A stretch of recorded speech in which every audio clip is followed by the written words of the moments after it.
podcast, radio and stuff.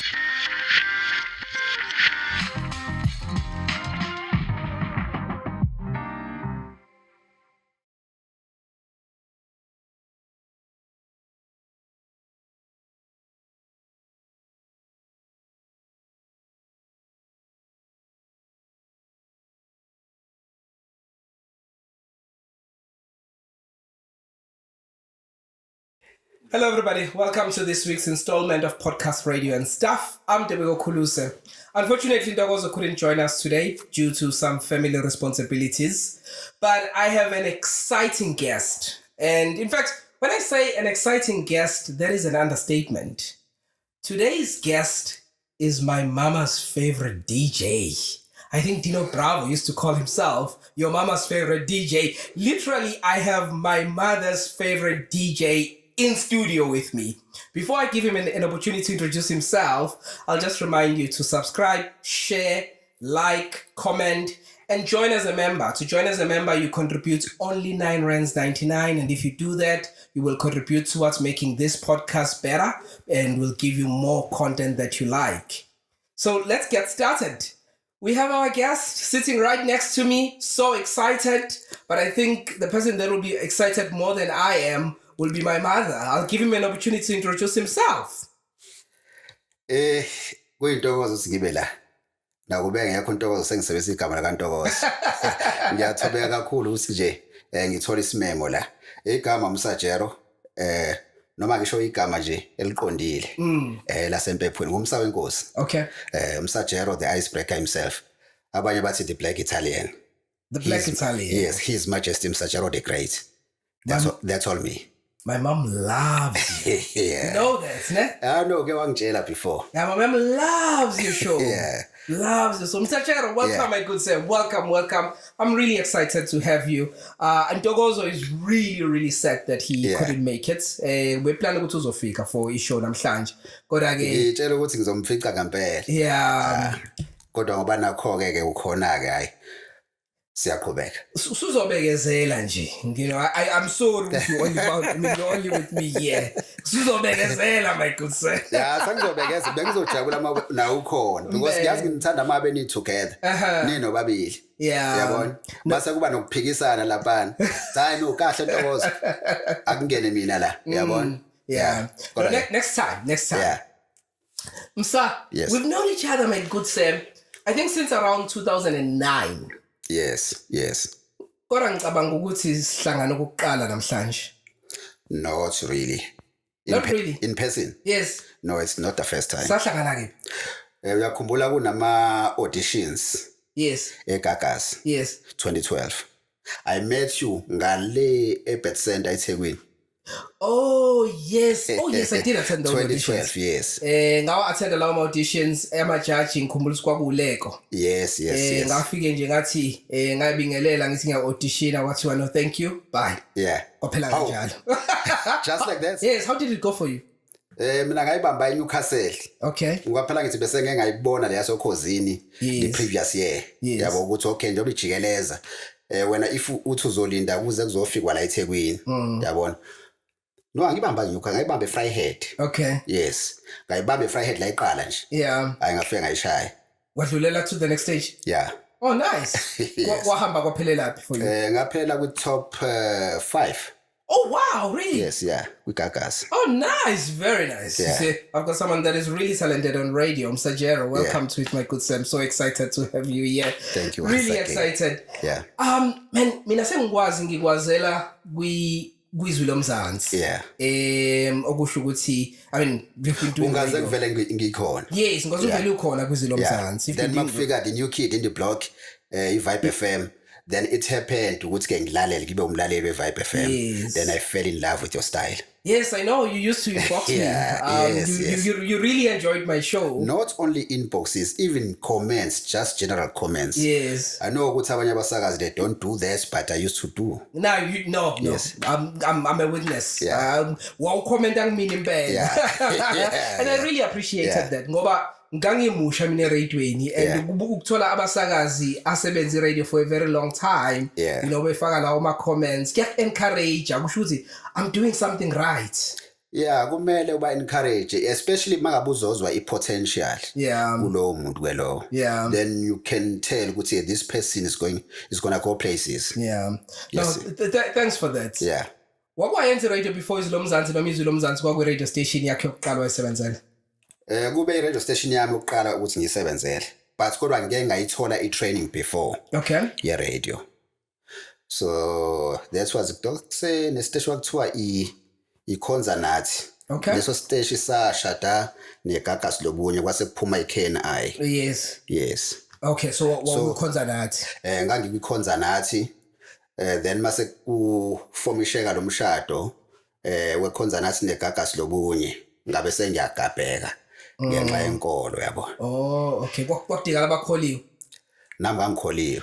Yabo. Okay. Kodwa ukuthi ke ngangakholiwe kulamasonto la kuthiwa charismatic yabona. Okay. Yes, mina I'm Catholic. So kwakudingala abantu abakholwa kuma charismatic churches. Yes, yeah, manje mina ngifika nesitifiketi sombhabhadiso sasema Romania yabona. Yeah.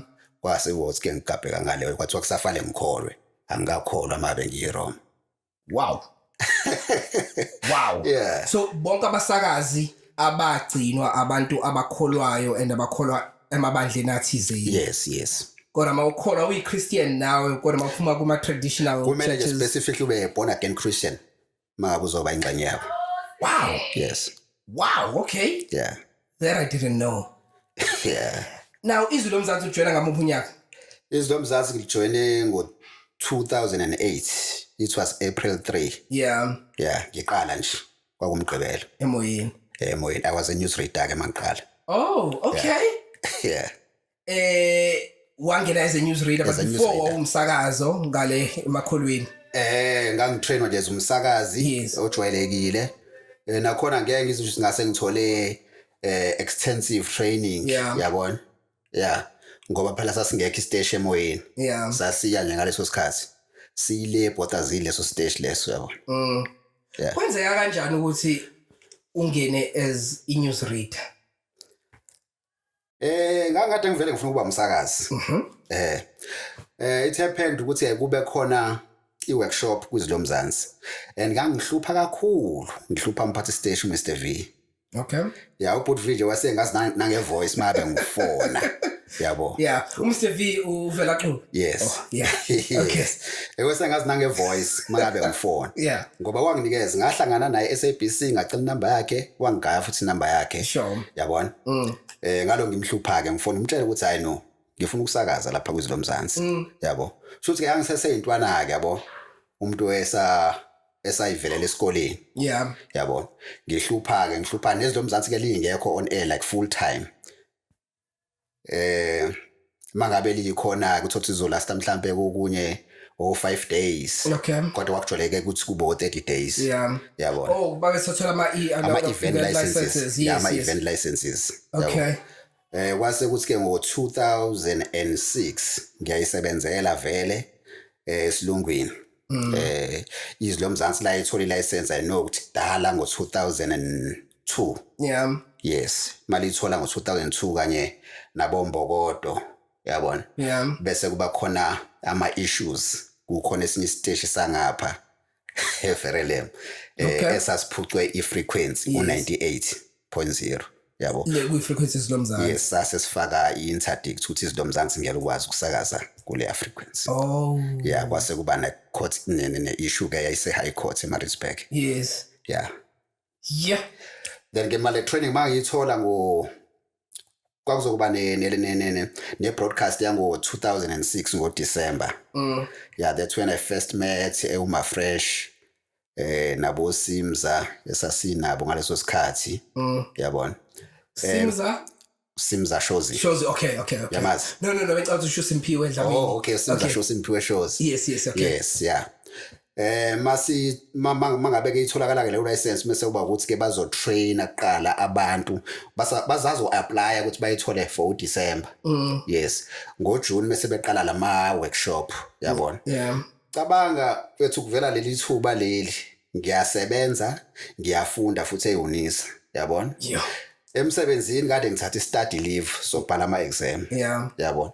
Mangibuya I think it was on Monday ngifonele uMr V ngifuna ukuchecka ukuthi hawu kanti baqala nini waphela I know sebayithola license Yeah. umuntu uyayithanda iradio yabo kodwa ngendlela ukuthi ke sengibekezela isikhathi sabaside nami senginaka ukuthi hayi bangichitha lasho ukuthi I can't make it ku radio yabona athi uxabhashe nje mayibamba ucingo ezwa ukuthi ene yimina lo wathi hey wena mfana kaMbonambi lalela la mhla ka 2 June 2006 no so ba workshop ezoba la station ibizo 250 ngizokunikeza ama banking details ufake lo 250 rand ebank bese ufika lapho mawuhluleke lapho uhlukane namphansi yabona kucace fanele ngiyogoqa phela kumlungu ukuthi manje kumele ngiyo attenda nayi opportunity yeah during the week isikhathi somsebenzi yes during the week okay.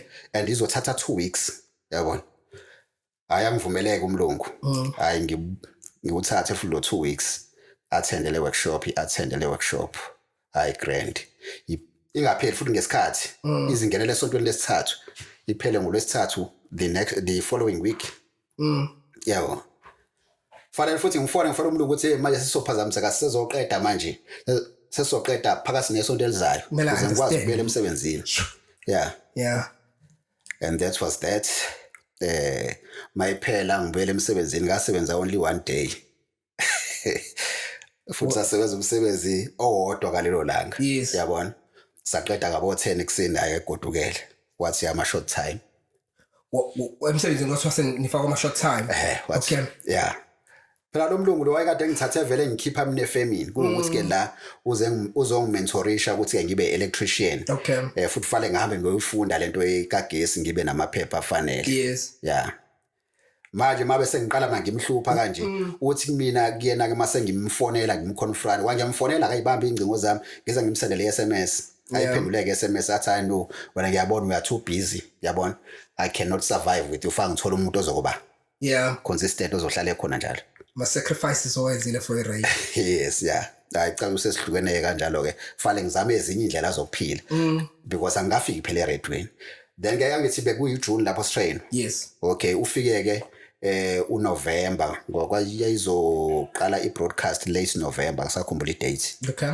iziphele ngoDecember yabo lo 30 days so those okay yeah hayi babe ngibiza bangibiza kucaca ukuthi ene angikho kwiline up yabasakazi damn ngibizwe ngapha kuma news readers oh okay yeah ngize ngiconfront uSifiso wayi programs manager yes kuthi manje mahlala sekwenze njani ngifaka kwabafundi indaba ngibe ngifuna ukuba umsakazi mina yeah uMahlase uyamazi ke Bing uMahlase yabo lavela thina bese ngeke sikuthathe sonke ngapha kwa news uNduku Masango shothi bekufuna uNduku bengifuna uNduku yabo ngicaceli kahle noma bengifuna noma mhlambe sengifakiwe nje ukuthi just ibe khona yabo yes yeah kodwa I know sipushe ngibe khona iziyophela futhi lo njani ilicense lo ngikhona ngi-news reader like 7 days a week ngibe ngiphume ngabe ngiyocoshela ngaphandle ema-court and everywhere lapho kuney'nkongolo khona yabo yeah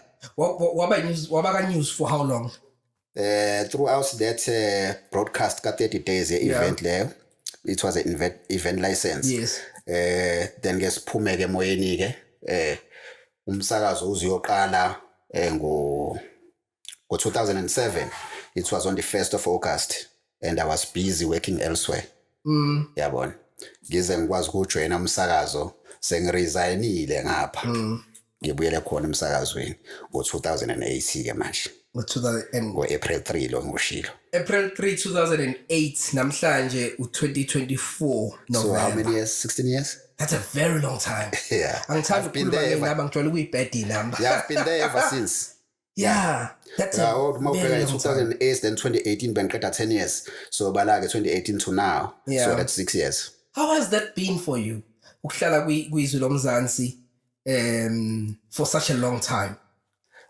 kungikhulisile futhi kungifundisile kakhulu because icisho ayikho into engayenzile ethintene nokuba semoyeni yeah shiya ke leza behind mhlawumbe wo technical cha no lapho kodwa nje wonke ama programs ayikho engakaze ngiyenze nakwamanje bengikwenza ngisuke ngibambile kungesiyona iprogram eassignwe kumina yabona and so I'm assuming ukuthi maningi ama shows owenzile ayiwa ngithi nje wonke ngiwenzile yeah you can name it drive you can name your breakfast show yo Mzansi Talks ingxoxo kuyokuba i-midnight show yabona. Yeah. Kodwa le ngaqala khona makabe ngiqala nje ngisakaza.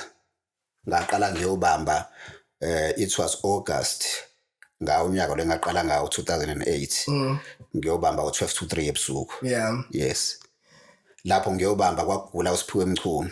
Oh, okay. The late Siphiwe Mchunu. Yeah, uBrian Thuso wayengena ngo12 ebusuku aphinde futhi ayobamba ngo3 to 6 ntambama bambela uSiphiwe Mchunu. Yes. Kanti kuzokwenzeka another Sunday okhosini kwakade kufunakala umsakazi la kwaqashwa khona ungizwe kwathiwa submit ama demo. Yes, that was 2008. So submiteke lawo ma demo then mase ke sihleli noXabhashe because uXabhashe ufika noma nini estation nge-news reader. It was on a Sunday sekushaya level 1 emini sengiqedile ukufunda indaba sihlaleleke reception sexoxela bese ke ngiyayidlala kamabomu le demo. Okay, bona usubmit okhosini. Yebo ngisubmit okhosini ngifuna ukuthi ayizwe uXabhashe yabo. Ayizwe nangempela bese ngithi ayo ubani lo yabona bese ngithi hayi no yimina yabona athi hayi awuthuleke ngizokudeploy yabo aliphelanga lelo sonto ngathi ngisemsebenzini nje krikri la ngena ucingo uLwesibili emini wathi comrade you are deployed 12 to 3 ebusuku yabona I was so excited. I can imagine. Yeah, I can imagine. Why is the show for how long? Throughout ukugula kwakhe uSiphiwe ngaleso sikhathi. Yes. Oh, wabamba wena. Ngabamba nje wazi wabuya uBrian Thuso ebambelene uSiphiwe. Kwathi makuphela ngasengibuyele endabeni futhi. Okay. Hayi futhi ngangayekile endabeni because endabeni ngangi-news reader nge-weekend, Saturdays and Sundays. Okay. Yeah, ngoba partners ube ngisebenza. Yeah. Uthe kwizwi loMzansi ayikho ishow ongayenzile. Yeah. Engicabanga ukuthi makabenza ama shows udinga iskill esihlukile mawenza breakfast wenza drive wenza ishow yasebusuku udinga uba versatile ukhombisa ukuthi nje manje ngikhuluma ne-audience ehlukile audience yasemini ne-audience yasebusuku ayifani. Yeah. So ukwazi kanjani ukwenza lokho ukwenza isiqiniseko sokuthi ukwazi ukukhuluma ne-audience ekulalele ngaleso sikhathi? Yabona ngaleso sikhathi fanaze kwakusuka amaphepha yawo makuthiwa Msajero kwi drive. Yes. Ngiyakutshela wena i-energy ayilapho baba. Wayenza before uMacingwane noma uMacingwane angithi wevele enza i-drive ngifika mina yabo ngayibamba angithi ngaqala ukusakaza mina ngo-August mangibanjiswa lwa 12 to 3 ebusuku. Okay, ushaye uDecember uMacingwane acela ukuyodla uChristmas ekhaya kubo le number 9. Okay. Yazoba khona ke Christmas Day kuphela. Yes. Mase kucelwa mina ukuthi angiyobamba yabona hayi ngifike lapho futhi ngiyidabula ngiyakhumbula ukuthi uXabhashe wafika ntambama kuyona i-drive lo ngenza wona i-drive wafika ngiqembile ngime ngeenyawo baba ziphenduka yabona ziphenduka befona abantu ngapha nangapha uThapha uthi abanye kade bengabazi ukuthi kuzoba mnandi yabo uMacingwane engekho afone noMacingwane nangena emoyeni athi hayi Msajero fana kithi ngizedlozini bengithi ngiyabuya kusasa ngisabuya iqhubeka ibambe ngakho futhi ubethu uyabuya ngoba bengathembi ukuthi ukhona ozokwazi ukuyibamba ngendlela azokwazi ukuthulisela ngayo naye beyibophezela ukuthi uzolukha isimuzi kuphela Boxing Day ubuyile yabona hayi naga kusasa ke ngibuye futhi hayi ngishaya iGrand futhi yabo and umuntu obukayo ongamazi mhlawumbe uSiphiwe Mchunu usadlule emhlabeni. Usadlule emhlabeni. Ubegijima. Udlule 1 November 2009. Oh yes. No. 2 November 2009. Yeah. Ubegijima mangabe sakaza uMacingwane ubungeke uhlale phansi ngoba bengathi naye bengathi khona into ayizwayo khona into emngenile. Yeah. So okusho ukuthi mangabe ukuthi yena akekho abalaleli balindele istandard esinjalo. Wakwazi akakwazi ukusibamba. And futhi ke kwakunane cherry yami yangalezo khathi ayimthanda kakhulu uMacingwane so I made sure ukuthi I don't disappoint yabona. Yeah. And then you moved on, you did a whole lot of other shows. Angeke sihambe siwakhulume wonke ama shows owenzile ngoba kushuthi kona kune show engayenza kami ngiyeqa leyo show leyo it happened ukuthi ngo 2012 on Christmas Day ngibanjwe inkunzi ePinetown Christmas Day ngiya estation yabona so ke ngokuthi i-record lami libuye lingabi lihle kahle yabona ngase endabeni yokuthinta ngalezo khathi yabo bayitshela ukuthi umsajana akafika ngoba shothi ubeyenganjazile kanti cha kunjalo yabo ngangibanjwe inkunzi ePinetown then I had to walk back home yabona angibikile akwenzekile lutho kwaphela ngithi ngizobika ngani namafoni ami awekho my CDs everything gone yabona kwase bakathi nje nginecala ke nje kanjalo ke then they had to change i-programming ngaleso sikhathi bengenza u9 to 12 ngaleso sikhathi ebusuku 9 to 12 ebusuku base beyangiswitcha from 9 to 12 to 12 to 3 maqala uJanuary lento yenzeke nini on Christmas Day yabo 12 to 3 ebusuku ya leyo show engizike abantu yabona kuma show zonke sengikwenzile that's the biggest show ever that I ever did uthe leyo show ukuze usikhulume ngayo uthe ukuze ufake before ufake kuyona wabamba inkunzi ngangibanjwe inkunzi eSpanini bayitshela ukuthi ngoba irecord lakho lalikanile bayitshela ukuthi udlile wangabe usafika estation ngabe ngisafika ubona ukuthi ukuyiswa kuleya show kwakuyipunishment yini kwakuyipunishment ukuyiswa kwami kuleya show yabo and phela futhi umuntu engiyomkhipha ubaba nkosiyami osekhuluma amagayi may so rest in peace beyomunye futhi wamalungu eboard ephinde futhi abe umsakazi futhi yabona cabanga umkhulu esezosakaza 6 hours wonke yabo angifikanga mina ngentwana and bayitshela ukuthi vele into ongaqali le uthe record lakho lalingalihle lalingalihle because I remember you remember when I said ngaqala ku-event license it happened ukuthi izlo Mzansi libe yi-media sponsor lo Miss KZN yes esaba i-part of that then kwase kuba khona isikwebule namajita omunye ke oza kwethu wazi wabekeka izandla ngaleyo ndlela so nama was part of that kwaba icala ukuthi ke mina ke ngoba lo sinayo newsroom mina ngihlulekile ukuthi ake ngimvikele ngasayida nale genge lesemoyeni so wasubukeka nje umuntu ohluphayo ngase ngibuka nje umuntu ohluphayo because yabona yabona mayongena phansi kwe-preacher workshop sisibuya ngalena ke City Hall nakhona futhi lapha eCity Hall sigcine singafikanga khona enye iclub engale kuMona Road sengikhohliwe igama layo sigcine thina sithi siyakhona siyofaka upetrol mase siya eCity Hall yabo masibuya ngalena ke eCity Hall sithi sibuyele eCity Hall njalo ayibini sewuphelile nomcimbi yabo mind you some media sponsors yabona sibasha phela siyintwana yabo masifika sesiyongena phansi kwe-bridge workshop sibuya ngenyawo siza estation ngoba sicabanga ukuthi fanele siyobhuka lapha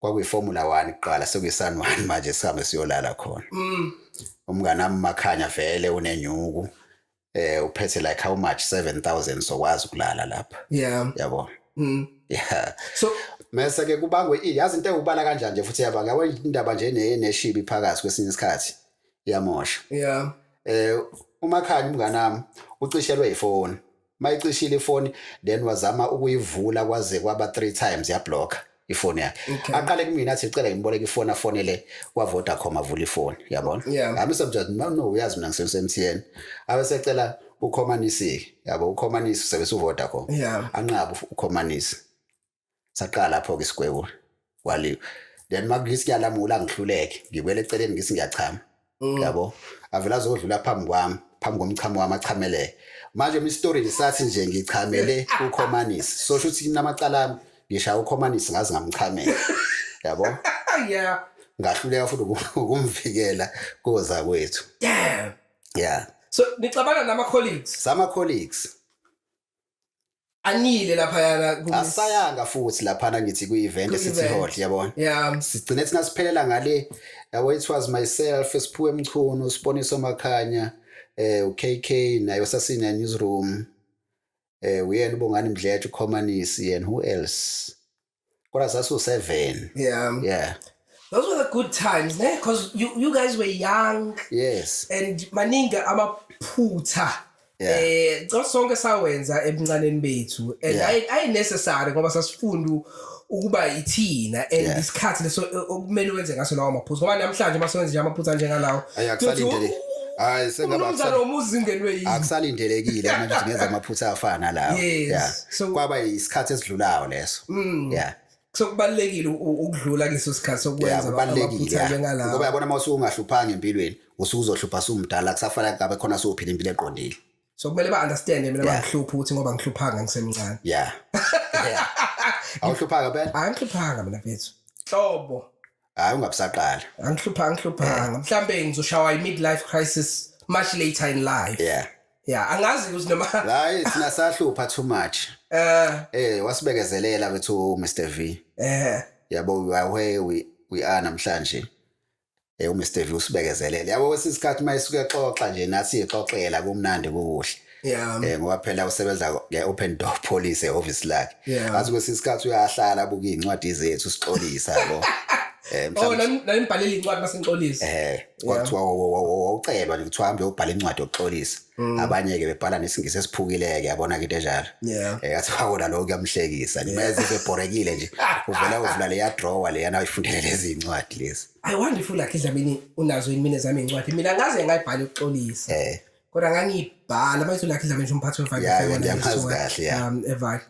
ngangibhala mina incwadi mhlambe emakhona engekho happy ngakho ngithi ziningi ikhathi ngihamba evibe wabungabe khona nje No, like ngangihamba like maybe ngihambe for a couple of months. As in like I would quit.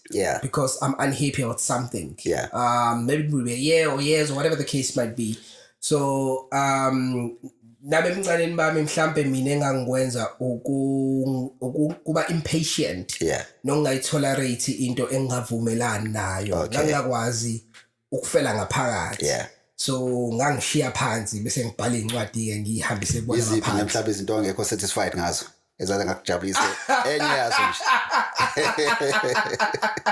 Ufuna ama-slots, demand ama-slots better kunoyenza kodwa uvele kungena emini nje.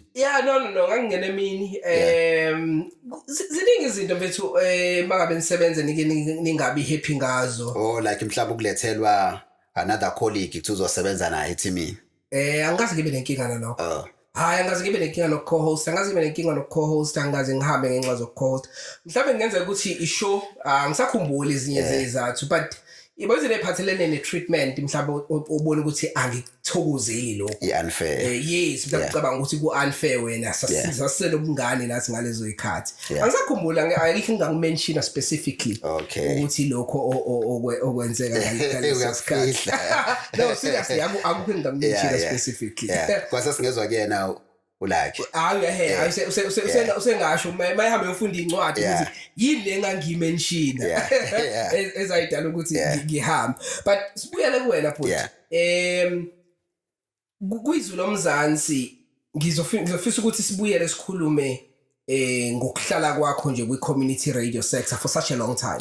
It is a very long time. Njoba ngisho nje ukuthi mina ngangihamba eVibe FM ngoba maningi ama-challenges esibhekana nawo kwi-community radio.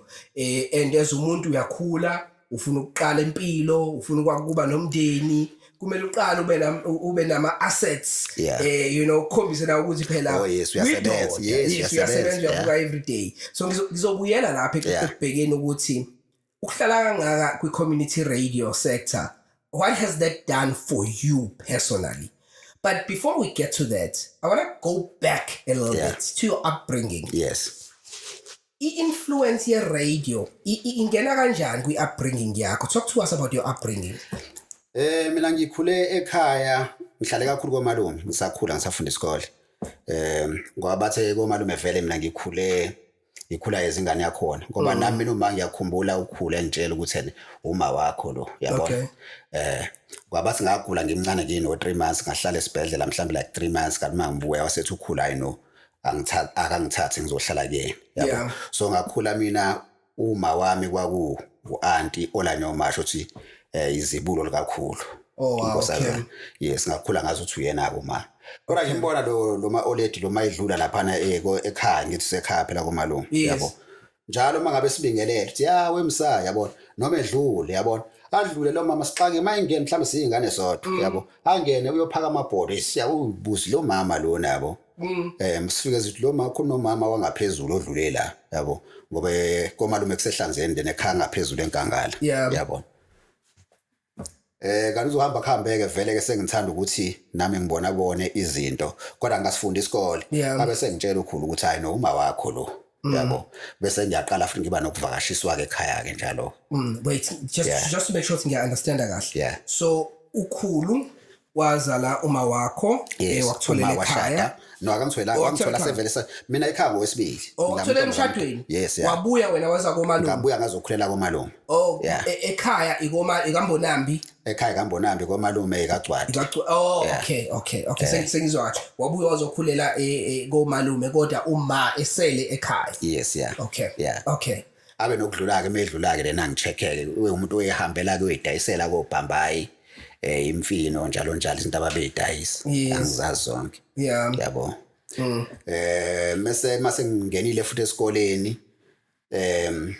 njalo mangabe kulesihlanu ngiyakhuphuka ngekhaya ngibuya ngesonto ngazi ngaqeda isikole umatric yabo ekhaya kuneyinkomo then umuntu elusa yenza yonke into nangapha komalume futhi same story so ya bringing ngathi iyafana ngapha nangapha yabo uthe ekhaya ke nendawo kwaNgcolosi okay ekhaya ke kungaphezulu eshowe komalume kusehlanzeni eMshazi okay and yona konke lokukhula ke ulusa inkomo then bese kungena lento ke radio ke lento radio iqale ubaba wekhonze kakhulu ukulalela indaba yabona mhlambe abe nokusibuza nje ekhaya masihlalele la iradio ke labasibebondayo kakhulu ntambama ukuthi uthanda ukuba yini masumdala yabo mina vele ngiyangibezwe labantu beindaba mfethu obaba umtholephi imthimkhulu obaba uDumsani kaMaliyavuza washanga obaba uDumsani Ngcobo nobaba Mhlakanipho Zulu yabona ngiyithande lento yabayenzayo yabo hayi mase ngithi hayi ngithanda ukuba intatheli yabo hayi ubaba usho ukuthi ke yahlabe kumxhweleke lento kwakuthi nje njalo kuma sesihlezi sesivalele inkomo ntambama kudlala abasikubebuntu mhlambe kune clip yesilungu abayidlalayo lapha athi fale ngiyitoli ke kuqala yabona ngisho ukuthi kuthiwani lapha wow ngikwazi ukuthi ke ngimtsheleke because hayi ukufunda ngibanga nako angibanga nayo inkinga ngasazi nje isilungu kalula ngosizo lukathisha omkhulu uZwane eminyaka high school emaphephetini yabo kwakuthi makabe kune free period afika azosi-advise sinikeza ngiyalo zempilo asitshele ukuthi anolela uRadio South Africa SFM sese Radio South Africa yabo anolela uRadio South Africa manifuna ukufunda isingisi nijwayeze namaphephe esilungu yabo mina ke ngayibamba ke leyo nto kokunye ngangenza sure ukuthi ne before ngesikoleni ngiyahamba ngiye waterfall phezulu ngigijima kube ngathi ngiyajima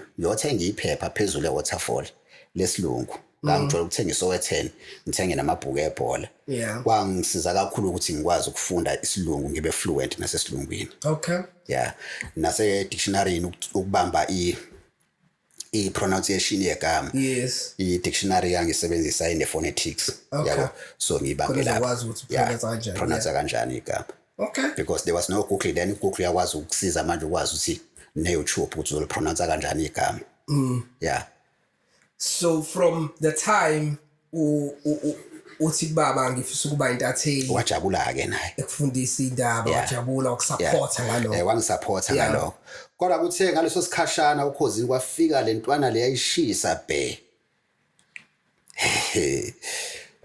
uMr Magic Mlindosi Zimnandere Mr Magic Zimnandere ngeke yashintsha lento ngathi ngifuna ukuba umsakazi manje yabo khona manjalo futhi lapho kwabakhwale ya competition le yayo ekwawina khona uLucky Sifatha no KSG yes ngangithi futhi ngizoyengena washo ukuthi ke umuntu usafunda isikole yabo ngangakwazi nokuthi ngenze idemo ngiyingenele bengisafunda ke yabo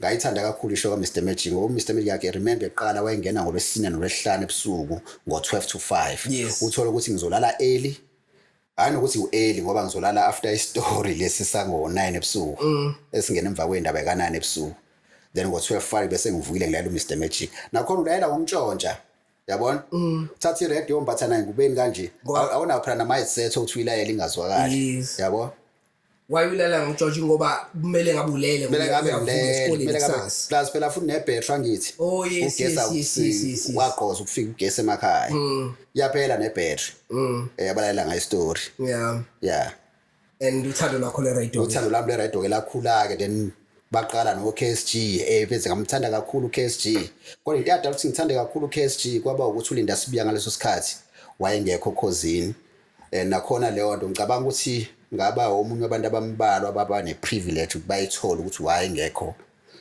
ukhosini ngaleso sikhathi. Why? Because wayengekho from February until November ngalowo nyaka. That was 1998. Ngiyithole ke la emaphepheni kwiSowetan. Mr Magic wayenecala. Yes. Icala mangilifunda lapha ephepheni kuthiwa kunentombazane emvulela icala ngokuthi weba iTV yayo. Yabona. Okay. Yeah, kanti intombazane yayimnikezile iTV. Mawuthola isite le story yayimphila iTV. Base kuba umunye ozaka bobaka Mr Magic ngaphakathi okhosini. Owayeno jealous yabo. Futhi threatened ukuthi angase engazi ukuthi ubani. Yabo. Kwana sephepheni adalulo. Owathola ukuthi uMr Magic waphiwa iTV ile yantombazane. Wakhuluma nentombazane ukuthi ayivula icala kanje waboshwa ku Mr Magic. Are you serious? Serious. Yabona. Waba necala ke lazi laphela icala ke shuthi ngoNovember kuyimaye kwazi ukubuyela okhosini. Yo. Ngiyaqala ukusizwa leso story. Yeah. Awumbuze nawe uzosazi. Ngiyaqala ukusizwa leso story. Yeah. KwiSowetan nje sasime kanjalo. Yes. Yeah. And ngicabanga ukuthi akekho omnye kangamuzwe esikhuluma kanjalo ukuthi wami abantu babefona ngisho befona bebuza okhosini uMr Magic kuphi akekho wayephendula into eqondile. Yeah. And indaba social media yayingekho ngaleso sikhathi. So mawukuthi awulifundanga iphepha ngeke ulazi ukuthi. Yeah, and phela futhi ke mina was a big fan ka Mr Magic. So nje nami kokungikhathaza nje ukuthi yena wayengekho. Kuba nje ngaye ngazi ngambhalela incwadi ngenye date. Okay. Ngimbhalelela ukuthini akangizamele phela isipanda lapha okhosini ukuthi mhlambe ngingangena kanjani lapha okhosini ngoba ngiyafuna ukusakaza. Wakuphendula? Halutho ngabhala incwadi yathi address yakhona PO Box 1540 Durban 4000. Babememeza kanjalo emoyeni. Yes. Yeah. Ngabhala ngathumela lapho kuleyo address. Angimazi noma wayithola noma angazi. Wow, but let's start out ngixoxela sona. Mr Magic. Yes, ngifuza bangikhuma la ngizozama ukusibheka kubona ngizokhona ngizokuthola ingaso kuzoba nzima ngoba kuzoba nzima because that was before yeah. So I got digital before the inception of Google and stuff. Yes, but wow, that's an interesting story. Yes, mhlasaba naye la Mr Magic. Sombuza sizwe ukuthi ngabe sasikhumbule leso story le. Ngeke ukuthi angasikhumbula into emenze waba ne case. Yes.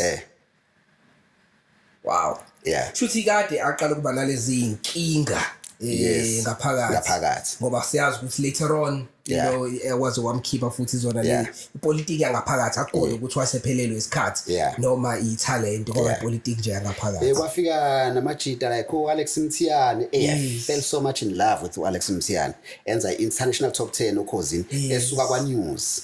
Yabona. Ayithi yabona ukuthi nami ngingene ngeindaba. Yes. And ngiyayibuka lento okay Alex waqala kwa news uyakwazi ukumove ngaphakathi. Then ngasi nami ke ngoba at least ngaphakathi abangigabhanga. Yeah. Kuzokwenza ukuthi ngicine ngifikile kwi microphone. And what is interesting is that much later in life wenza indaba ungaqondile ukuthi ufuna ukusakaza waqala la uthando lwakho vele laqala khona before lento ethi eradweni ukuze ukwazi ukungena ungangena evinezo mashanela yabona mangabuzwa ukuthi uKansas wangena kanjani angazi nokuthiwa wayenza itiye yini yabo kwakhona umsakazo ongafiki ngalelo langa wayengena ebusuku ngo12 enza ukuhlela kulalo wangena uKansas kwenza 1 ngakusasa kwathiwa sale sebuyela lo bekade enza lolo hlelo gone like that. So ususakaza I mean ufunde esikoleni uthi ufundela ukusakaza. Ngifundela ukuba intatheli egcineni. Bathini nje abantu othisha ukuthi ngisho ngiapply ema-universities ngi-apply kwa-journalism. Ngoba futhi ngi-understand into yesikole futhi nomsakazo futhi kuyahambisana fanele ube ne-understanding nge-media. Kodwa mina sengiyazi ukuthi ene ngifuna ukusakaza. Yabona uMemngema nje wayi-class teacher wami from ngifika e-high school grade 7. abe grade 8 njalo I mean yeah kwathi makuqala iP4 uyabona athi ayifuna ngihambe ngiyozama ko P4 ngoba yena wayesazi ke ekhaya bengakazi yabo engigqugquzela ukuthi hayi no ungayenza lento yabo yeah nami kwakunetem lami ke nje wesifundisa neAfrikaans yabona mesifundisa nje lokuphapha kweingane ithi dankie fro yabona njalo nje dankie fro yabona unkosikazi wami nokuqala ngoba phela uMay fro kodwa ngivele ngijike yonke ngithi fro yeah so ekufundeni kwakho uyazi ukuthi into ofuna ukuyenza ukuba intatheli mawuqeda matric what did you do? Did you go and wayenza journalism noma wavele wathi hayi ke sengifuna ukusakaza ke manje angiyenzanga because yabona nolwazi lolu kwakusese khona uTefsa lo swaba uNSFAS manje sasingenaloko ulwazi ke lwawo so umuntu apply vele ekhaya ngithi kuneyinkomo then nakhona futhi abavuma ukuyidayisa ukuthi umuntu ahamba ayofunda yabona nakhona ubona ukuthi kuumqanza uma bekhuluma ngonyaka wonke nje I remember ngichecka nje eUKZN Leongoye course journalism unyaka owodwa ebiza like 30,000 mawubuke 30,000 nyaka oqala wesibili wesithathu wes4 for a degree le yabo so it's gonna be hefty yeah ngabona ukuthi hayi nomuntu ufala hamba ayofesa ezenzela amatoho waqala umuntu wenza amatoho wasebenza wakhula wangena ebudaleni lapho yabona yeah sure then ngize ngafunda mase ngiqala ukufunda ngo2005 okay ngenza i-communication science okay esondele ngoba nakhona ngisinayo media studies yes so wasuyangena ke emsakazweni usichazelile ukuthi ungene kanjani sibuyele kwizulu lomzansi ke kodwa lokuhlupha lokwangisiza kakhulu ukuthi ngikwazi ukungena maba ngihluphanga ngabe ngagcina ngangenanga abanye abantu yabona uthola ukuthi uyathanda ukungena eredweni kodwa manje akanayo energy nesineke yeah wahlala usuhlale kwizulu lomzansi nje wasesishilo for iminyaka since 2006 ngiyakhumbula nombuzo obuzile futhi ukuthi kwenzeke kanjani ukuthi ngihlale futhi nempilo yami ithuthuka ngikhona futhi yes ila ngifisa siyakhona njengamanje so i-community radio sector yaziwa ndawo like volunteer wakhona yes kakhulu ngivolunteerile futhi kakhulu uma ngabe uthola i-stipend lokho kukunikeza i-pressure enkulu ngoba abantu abakubuka bazothi umsakazi loya kodwa lo msakazi akatholi ngisho cent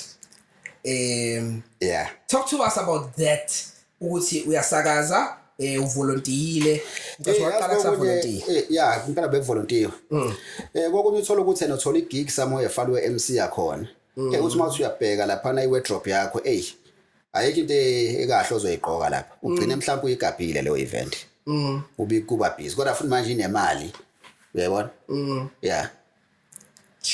because bekunzima yabona uyasebenza nasekhaya babheke wena kulamatoho wenzayo mina ke being the only guy ekhaya yabona so it was difficult and kumele ukuthi mangabe uma stage uMC ube representable kubonakala ukuthi umsakazi lo yawethu lomzansi yabona nje ole defense mangabe likela vakashe ekhaya animi njalo komalume abantu bakomalume bangilalela too much bafike lapha abancoma ukuthi hey siyeza uNdodana uyasebenza evesakaza kahle kanti lapho uma uyaphambeka yabona kodwa akhuluma benaye sikubona mebuya nje athi yabona nje lento yakho nje abantu bayancoma lapha lo muntu wena udlala ngani lo xabhashe wena yabona fana uyiyeke lento yakho hamba yofesa yabo plus phela umuntu uyafesa vele kodwa uphela ka face ngale yandlela yakudala ukuthi uzohamba ayofesa like physically we send ama emails yabo noma uhambisa ama CVs physical makufunakala iCV physical lapho yabo uthini mangabe ethi lento yenza ayikho hamba ufuna umsebenzi kwakunami ngize ngibaseleke mhlawumbe ngiphendule nami ngendlela yami nami nokucika phakathi maye fine ngenzeni ngibheme ukunga mhlawumbe ecaceke ukuthi yabo angenzi lutho ngempela ngoba la ngikhona lento iyangiphilisa nasemoyeni yabo wena mhlawumbe wange inaki mina iyangiphilisa kwasemoyeni lento engiyenzayo and ngine hope ukuthi I will make it at some stage at some stage I will make it because into ebaleka kakhulu ibelief ngoba mina yabona izinto zami kakhulu ithemba eliba khona futhi ke eli strong yabo engilifaka uma ngisuke ngenza into ukuthi lento izophumelela ke I will make it happen.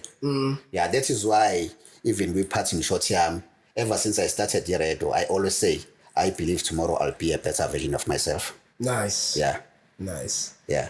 So in terms of your progress empilweni, volunteer for how long and sikephi njengamanje manje usakhona kwizilo mzansi until now? Ngivolunteerile bengekho ngisho isenti ngaleso sikhathi until 2011, then from 2011 kwaba khona stipend, then kwase khamba wadlula kwe stipend kwase kuba khona like ama salaries. Kodwa ke ngusike vele umphelo semsakazweni umsakazo ifield yama opportunities, uxabhasha beyivulile izandla ukuthi umuntu mayinento afuna ukuyenza into ekwe yakhe, hayi mhlambe support noma isizo omunye umuntu akaphumele ngaphambili, then ukhona umoya. Yeah. So sebenzisa umoya. Yeah. So that's how I thrived. And before thriving, akwazi ufeel like maybe usavolunteer and maybe usaku stipend, akwazi ucabanga ugive up. I know akaze kimi. Akaze wangisho ekhaba ifaka leyo pressure, akaze kuze kungifikele. Akaze kufikele ukuthi you know what angishiye phansi. I-radio phela it's something that I always wanted to do. Yeah. Ever since nje I discovered ukuthi ana lento ye-radio ngiyayithanda. Yangena enhlizweni yami ukuthi into engiyophila ngayo i-radio. Yeah. Angaze ke ngicabanga ukugive up. Akaze ukuthi msaka wena ngibuza kumina njengomuntu kumina into engayenza ukuthi you know what njengamanje ngiyakhula angibheke la manje ngiqhubeka nalento ngiyama empilweni angiqhubekele phambili angifune something else that will ezongisa phambili ngempilo uthando ngobe ngilibone later on kwena kaze nje ufike uyithole kuleso simo ukuthi hayi uthando ngobe ngilibone. Hayi akaze kungifikele. Akaze kungifikela because khona lapho kulokuhlupheka bekukhona kwamatohwane bengikwenza.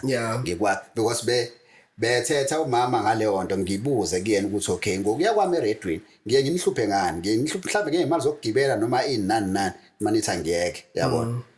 Impendulo izichano angikaze ngihluphe ngalutho ngalokho. Makuthi futhi akekho umuntu okwazile ungisiza mhlawumbe kumnyama ngizowokha ngize ngiyofika e-station. Mangifika e-station ngiyonzana ngiyophila lapha futhi ngiyophilisa abantu yabo because ngizothi ngiphilisa abantu nami futhi ngiyaphila because I'm doing what I love. Wow. Dearly. Yabona. So mangiyenza futhi lento ngifaka wonke umfutho wami yabona. Ngiyacabanga mhlawumbe upresident mangabe izinto ehamba kahle ezweni ufila that way engifila ngayo mangisuke ngisemoyeni. Yabona.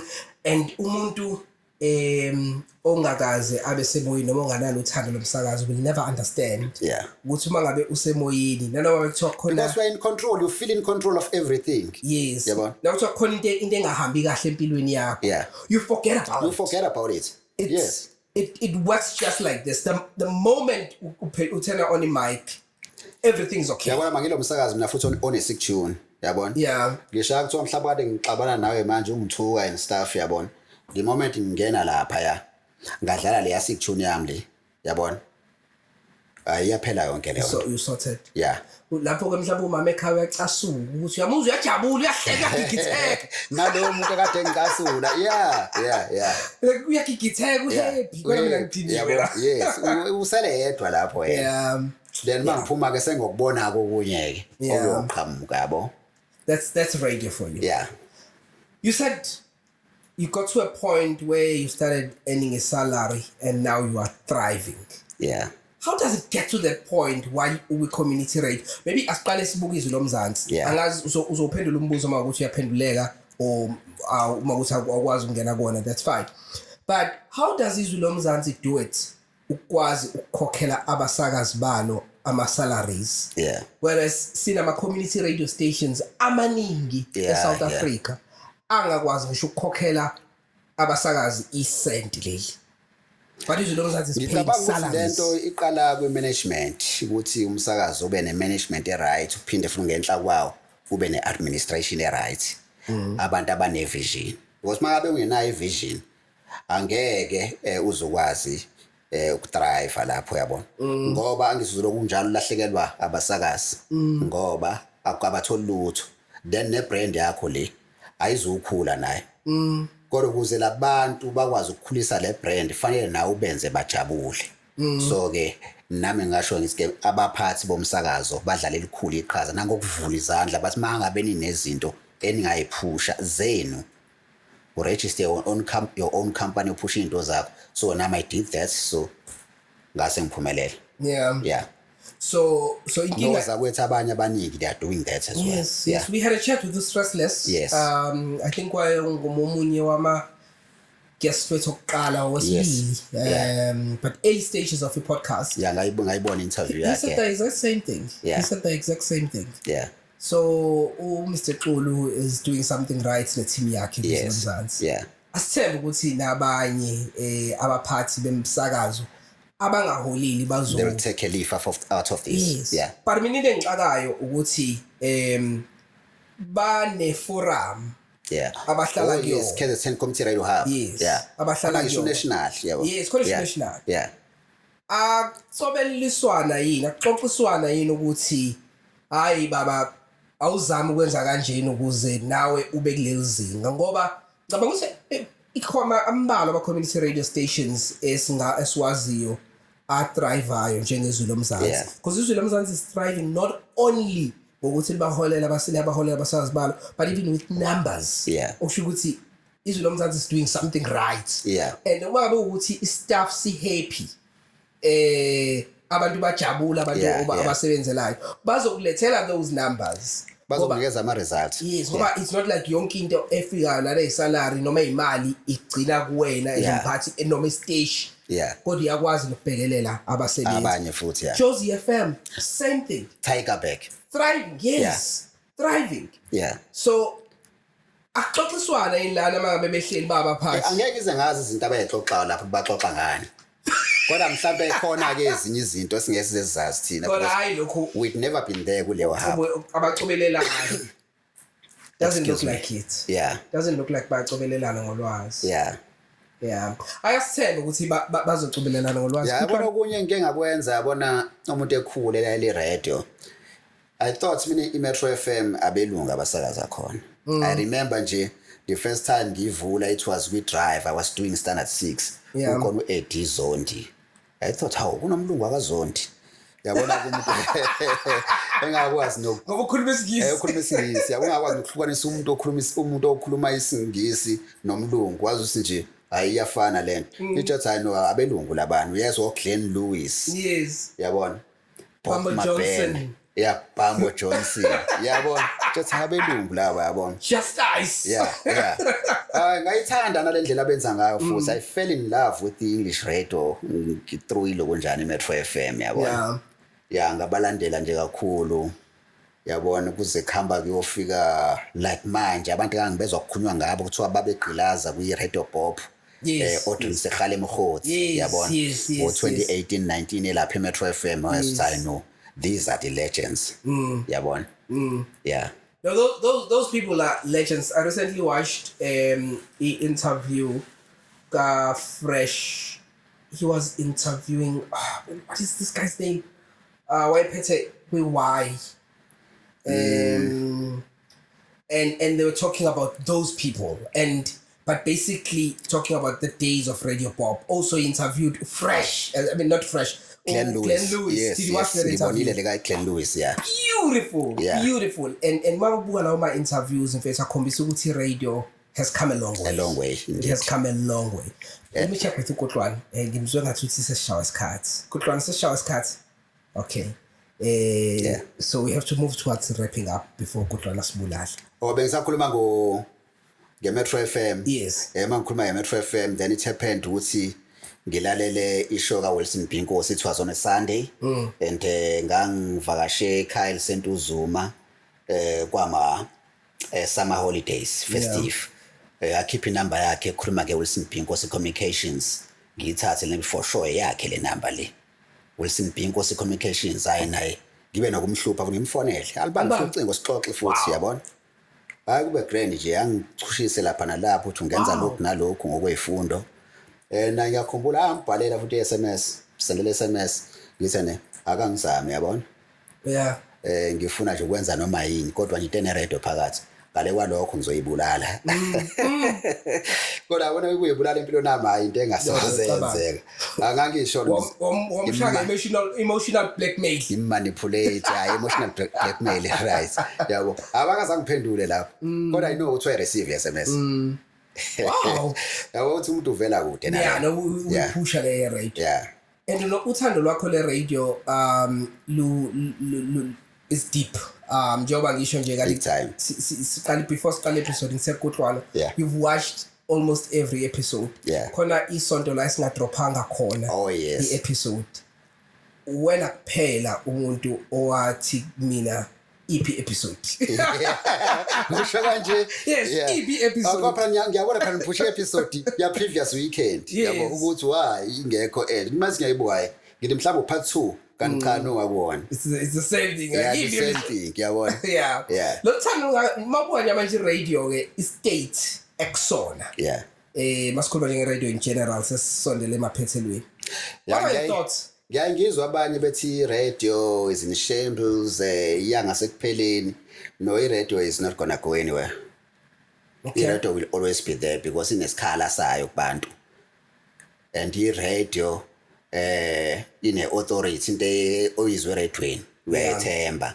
akufani nezinto ozizwa like koma online radio stations because ezinye zinayo credibility eredweni kwenziwa show ngokulandela iorthodox ye-radio ukuthi ene ukhipha izinto ezizona ezigenuine so i-radio izohlala iphila ngaleyo ndlela lapho kwi-social media kusuka nongebani akazenza ngisho media studies or journalism uyokhipha into lapha engaverifyiwe yabona so we cannot rely entweni efana lezo yona kuhle ukuthi umuntu alalele ezwe nokunye mhlawumbe umuntu okwama bombshell angakaze wakuzwa ndawo yabona kodwa kona iredo engiqinisekisayo inendawo yayo okay so iredo ayindawo wena mabulalela iradio njengamanje iradio isishintshe kakhulu mawuqhathanisa iradio yaqala neradio yanamhlanje impela ayishintshile kakhulu nami ngifike eredweni ireading enjeni okay ishintshe kanjani ngokwakho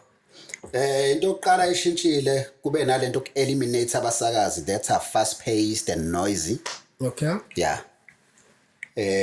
kwase kugxilwa kakhulu futhi kwi content not to entertain nje kuphela yes ukuthi umuntu okhulumayo angasakaza lo muntu into ebalekile it's the gist yabona uthini mina uthini yabo kodwa ke isazoba nayo ama challenges kodwa kulawo ama challenges izophumelela futhi because ezinye izinto isuke yabona zine futhe langaleso sikhathi then as beyijwayela abantu babebotha nansi into yangempela esidingayo who are your radio fighters right now abantu ngathi nje nosibani ngiyabheja ngabo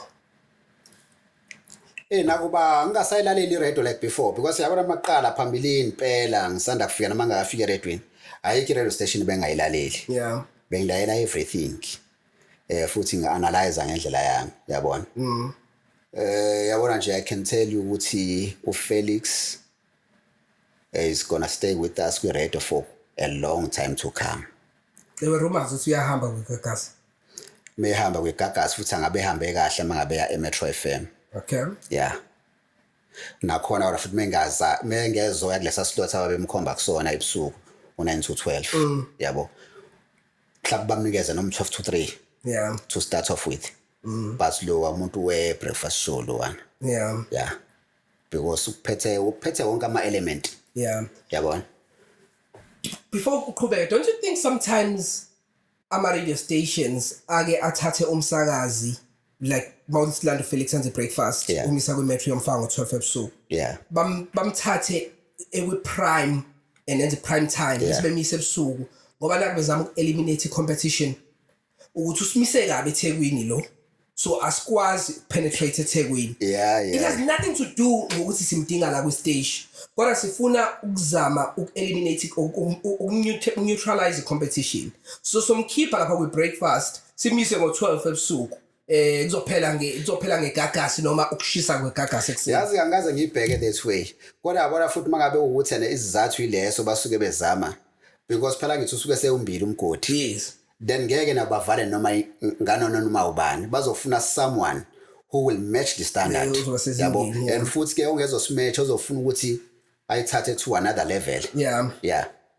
Okay, who are your other radio fighters?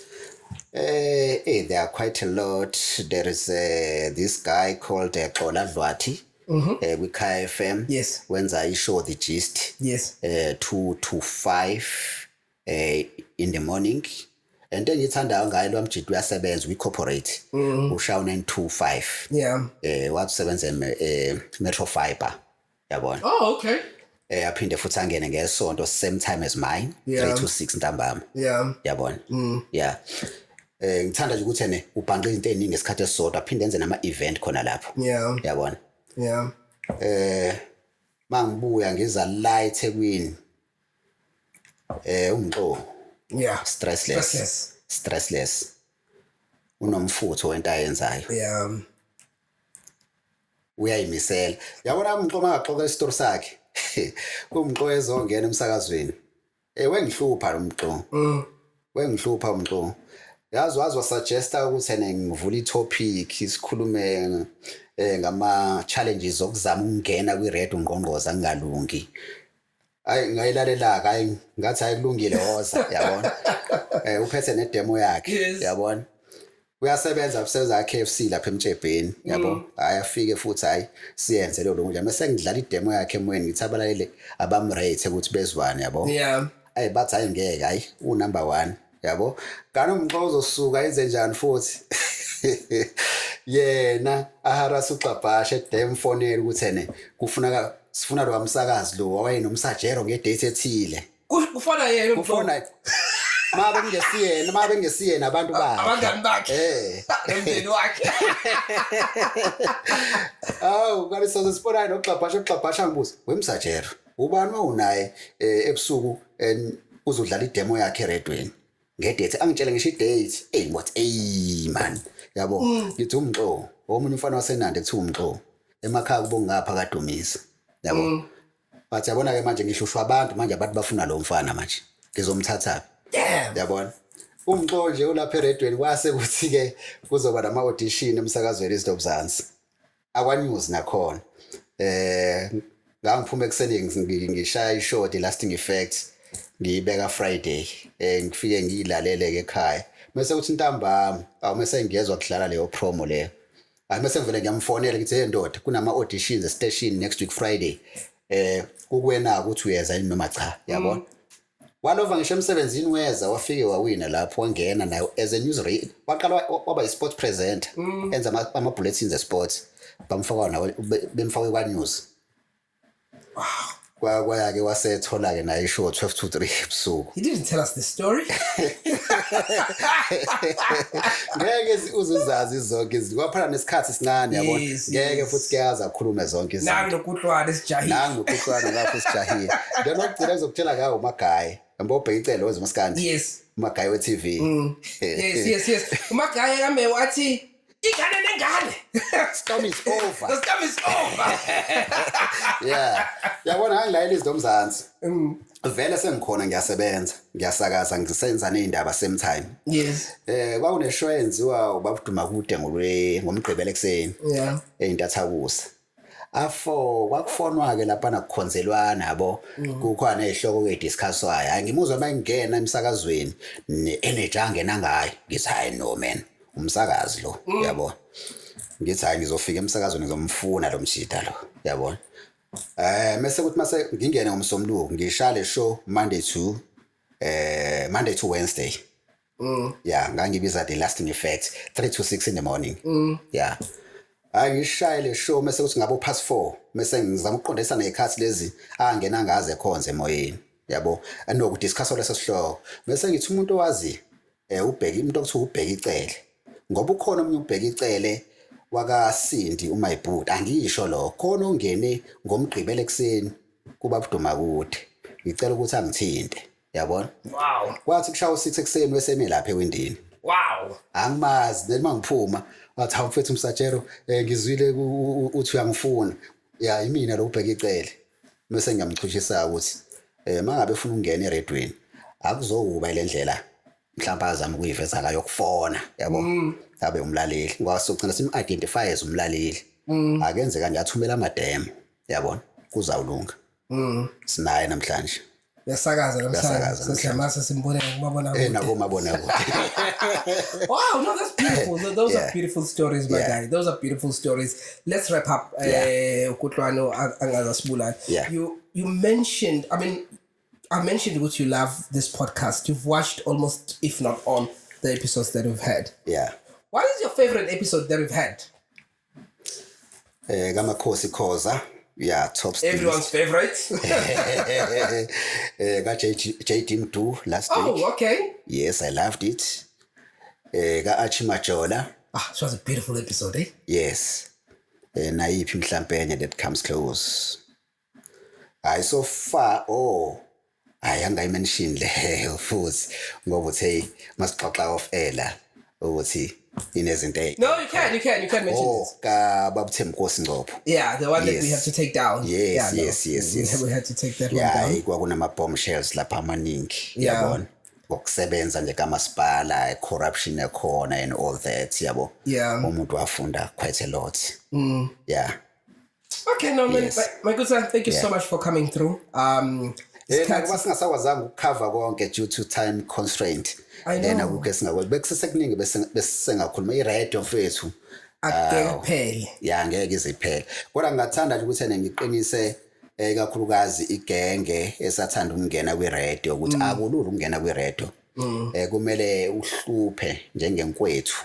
Yabona? Uhluphe. Nakhona kodwa ukuhlupha kwakho mase uyaqaphela ukuthi akunaso nisijenejene yabona. Awubangeni isicefe. Yes, yabona. Hlupha. Yeah. Ube ne-tactic hlupha. Yes. Nakhona ube neindlela obangena ngazo. Yabo ungavele qhamuke usujijela idemo nje mhlambe uapproacha umuntu mhlambe ku social media yakhe yabona. Yeah. Mcele kahle ukuthi kunento engifuna ukuthi kulayelise yona kanje na kanje because umvela ajijela idemo nje yabo. Then uzokwenzani ngedemo wazi ukuthi wazi ngani lo muntu ufunani kahle hle. Yabo noma into ejijeleke ngephutha nje. Yeah. No, 100%. Nabakhona eredweni benze sure ukuthi standard basigcina bas-maintain. Yabona nje abantu abangikhuthaza nje kakhulu yabona siyaseme. Yes. Yabona? Oh, Nanda. Yes. That guy has been consistent throughout his career yeredo. Usiyaseme ngakangeni eredweni ngangaka umvakashela lapha eNanda FM. Ngabuka nendlela akhompila ngayo. Ngiyambuza ukuthi akabe khona uGoogle benenze njani yabona? Ngivulela enye ifile yakhe enama snippets amaningi ama newspapers. Wow. Yes, ukuthi uprep wakhe ula kule file. Mangabe wabona le nto ayithanda wayisika ifake lapha then I content yakhe yase radio ngelinye ilanga yabona. Yeah. Ama archives. Usiya mina sisa recorder la. But again one day uyazi sisazama ukuhlanganisa. But one day he's going to come here. Nabantu abafana uThulani Zondi. Yes. Yeah. People that have been on radio for a long time. Yes. And uThulani ngeke ngize ngithi mhlambe akumfanele kuba lapha kuNanda FM. Ngoba phela futhi lapha kuNanda FM uyi-asset ebalekile. Yabo. Kodwa nje makube omunye umuntu ngabe ukwezinye indawo. Yabo. Nalapha la ekhona futhi is so much important. Yeah, because uphethe inhlelo. Yena programs manager lapha. So ugogodla umsakazo. Yabo omunye umuntu uyabona umuntu menza kahle athi ayafanele kuba lapho sibanibani. Yabo athi omunye ayimsajera usafanele kuba lapha kwizidomzansi. Kanti akazi mina ngiyephi kuba lapha kwizidomzansi. Angikhombe elsewhere ngithi no hayi noma ngi right la. Lapho ngingama kube mangabe ukuthi ibona bathi msajera oza nganeno. Hayi kusuke mina ngithi ngiyongqonqoza khona. No, gotcha my good sir. Sikuthola ngapha ama-shows. Ama-shows engitholakala kuwona njengamanje ngitholakala kwi-musotherapy Fridays ekseni and Sundays 3 to 6. Okay. Bese ngitholakala ntambama kwi#tons_of_love ngomgqibelo nangesonto. Yeah. Thank you so much for coming through. You are truly my mama's favorite DJ. I so wish to meet her. You will. Thanks for coming through, my cousin. Thanks for sharing all the stories and for opening doors for so many people that you've opened doors for. Yeah. I'm gonna make a promise to you. Yeah. And you have to hold me to this promise. Yeah. Because Ntokozo wasn't here for this episode. Oh, yes. You have to come back. Sekhona Ntokozo. For lezi ezinye izinto ezisalile. Lokho sikushile, even now my prep angikuqedile. Usho kanje. So you have to come back Sekhona Ntokozo for part 2. Wenza nini? Is that a deal? Wenza nini? Ufuna date? Yeah, ngifuna i-date. Phela kumele sihlanganise studio konke lokho. Kodwa asingakushiya isikhathi eside. Asi mhlambe sibeke i-time frame mhlambe within a period of 3 months or maybe. Yes. Yeah. Let's definitely, let's say early next year. Early next year. First half of next year. Okay. Let's do it. Okay. Deal. Noma kanjani I'll be there. Thank you so much for coming through, my good sir. Yeah. It's Podcast Radio and Stuff from Debego Kuluse. Please remember to subscribe, like, share. Thank you so much for watching. Have a brilliant week.